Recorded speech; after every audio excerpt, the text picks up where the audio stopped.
મણિપુરમાં ભારે વરસાદ અને નદીઓના ઓવરફ્લો થવાથી પૂર પરિસ્થિતિ વધુ ગંભીર બની. સરકારી માહિતી અનુસાર રાજ્યમાં 1.88 લાખથી વધુ લોકો પૂરથી અસરગ્રસ્ત થયા છે અને 24,265થી વધુ ઘરોને નુકસાન પહોંચ્યું છે. પુનર્વસન અને રાહત કાર્ય માટે રાજ્ય સરકારે 56 રાહત શિબિરો સ્થાપિત કર્યા છે, જેમાં 18,103થી વધુ લોકોને સુરક્ષિત સ્થળોએ ખસેડવામાં આવ્યા છે. પૂરના કારણે ઇમ્ફાલ પૂર્વ અને પશ્ચિમ જિલ્લાઓમાં અનેક નદીઓના કાંઠાઓ તૂટી ગયા છે, જેમાં ઇમ્ફાલ, કોગંબા અને ઇરિલ નદીઓનો સમાવેશ થાય છે.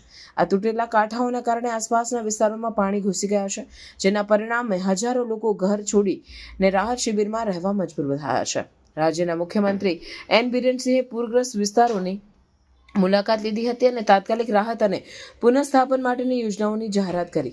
તેમણે નદીઓના કાંઠાઓને મજબૂત બનાવવા અને ભવિષ્યમાં આવી પરિસ્થિતિઓને ટાળવા માટે પગલાં લેવા પર ભાર મૂક્યો.